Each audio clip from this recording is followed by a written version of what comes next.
ఓం నమః శివాయ. ఓం నమో నారాయణాయ. ఓం శ్రీ నరదిష్టి నివారణ కాల భైరవాయ నమో నమః. ఓం శుక్ర అరిష్టేతు సంప్రాప్తే శుక్ర పూజాంచ కారయేత్.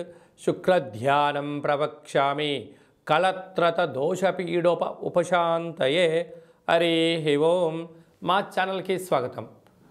చూస్తున్న వీక్షకులకు ప్రేక్షకులకు ప్రియ కాళభైరవ భగవద్బంధులకి స్వాగతం పలుకుతూ మమ్మల్ని ఎంతగానో ఆదరిస్తూ ఉండబడినటువంటి ప్రియ సోదర సోదరీమణులకు అందరికీ స్వాగతం పలుకుతూ జ్యోతిష్య అభిమానులకు సనాతన ధర్మ వీక్షకులకు సంరక్షణ అందరిపైనను శుక్ర భగవానుడి యొక్క ఆశీస్సులు ఉండాలని కోరుకుందాం.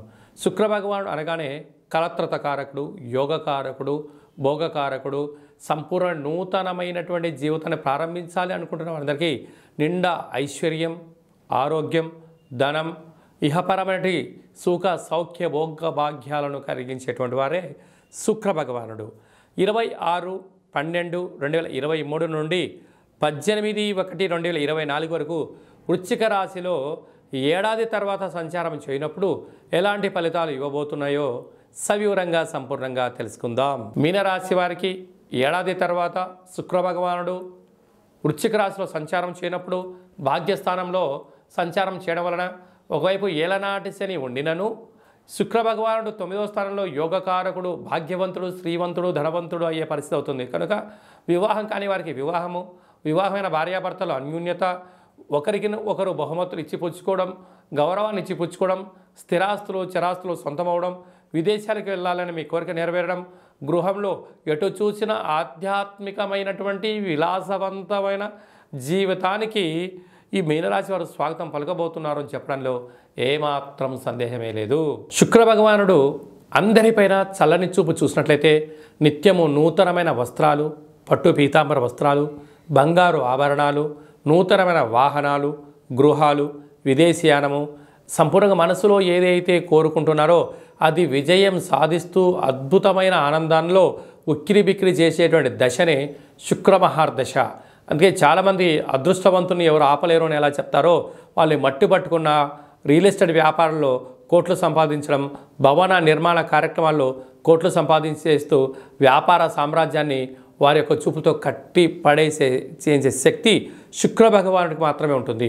కనుక ఈ శుక్రుడు ఒక్కొక్కరి జాతకంలో ఒక్కొక్క రకమైన ఫలితాలు ఉంటాయి. కనుక శుక్ర భగవాన్ యొక్క ఆశీస్సులు కలగాలి అన్నట్లయితే ప్రతిరోజు మీరు స్నానం చేసేటప్పుడు కొద్దిపాటి సంపెంగ నూనెను కానీ లేకుంటే ఇంకా మల్లెజాజితో కూడుకున్నటువంటి సుగంధ ఫ్లేవర్లు కలిగినటువంటి పన్నీటిని నీటిలో వేసుకొని స్నానం చేయడం, ప్రతి శుక్రవారం పూట తెలుపు వస్త్రాలు ధరింపచేయడం, ప్రతిరోజు పూజ చేసిన తర్వాత ఇండ్లంతో సుగంధ పరిమళాలతో ఒక ధూపాన్ని సాంబ్రాన్ని వేసుకోవడం, వస్త్రాలకు కొద్దిపాటి అత్తరు, సెంటు, పన్నీర్ లాంటివి నిత్యము పూసుకోవడం, అలాగనే బొబ్బర్లతో కూడుకున్నటువంటి ఆహారాన్ని తినడం, అలాగనే ప్రతి శుక్రవారం పూట కళవు వెంకటనాయక అన్నట్టుగా వెంకటేశ్వర స్వామివారికి అప్పాలను వడలను నైవేద్యంగా పెట్టడం, వెంకటేశ్వర స్వామివారికి తులసిమాలను సమర్పించడం వల్ల అద్భుతమైన యోగం కలుగుతుంది.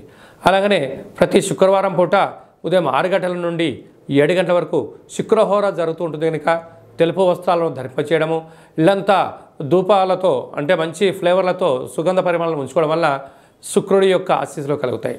అలాగనే స్నానం చేసేటువంటి కాల సమయంలో మీ యొక్క బంగారు ఉంగరాన్ని రాగి చెంబులో ఉంచి ఆ తదనంతరం స్నానం చేయడం వలన సంపూర్ణమైన సువర్ణమయం మీ యొక్క జీవితంలో స్వాగతం పలకడానికి అవకాశం ఉంటుంది. అలాగనే ఒక తెలుపు వస్త్రంలో బొబ్బర్లను పోసి సూర్యభగవానికి నమస్కారం చేసుకొని 20 సార్లు ఓం ద్రాం ద్రీం ద్రౌం సహ శుక్రాయ నమః అనేటి మంత్రాన్ని ఉచ్చరింప చేసుకొని ఈ యొక్క తెలుపు వస్త్రంతో కూడుకున్నటువంటి ఈ బొబ్బర్లను బ్రాహ్మణుడికి దానం ఇవ్వడం వలన అఖండ ఐశ్వర్యం కలుగుతుంది. పక్షులకు దానం చేయడం వలన మీకు రుణ సమస్యలు, రోగ సమస్యలు, గృహ భవన కార్యక్రమాల్లో ఉండబడిన ఆటంకాలు, భార్యాభర్తల మధ్య ఉండబడిన విభేదాలు తొలగిపోతాయి. అలాగనే గోమాతకు ఆహారంగా ఏర్పాటు చేయడం వలనట్లయితే సంచిత ప్రారబ్ధ ఆగమి కర్మలు కూడా తొలగిపోతాయని చెప్పి గమనించాలి. ఇంకనూ మీరు ఇవంతనూ రోజు కుదరదండి, చేయలేమండి, ధాన్యం చాలా ఖర్చు అవుతుందండి, ఈ సమయానికి నీళ్లు పక్షులు బ్రాహ్మణులు దొరకలేదు అనుకుంటున్న వారందరికీ ఒక అద్భుతమైనటువంటి ఏమిటయ్యా అంటే శుక్రగ్రహ కల్పవృక్ష దేవత అంటారు.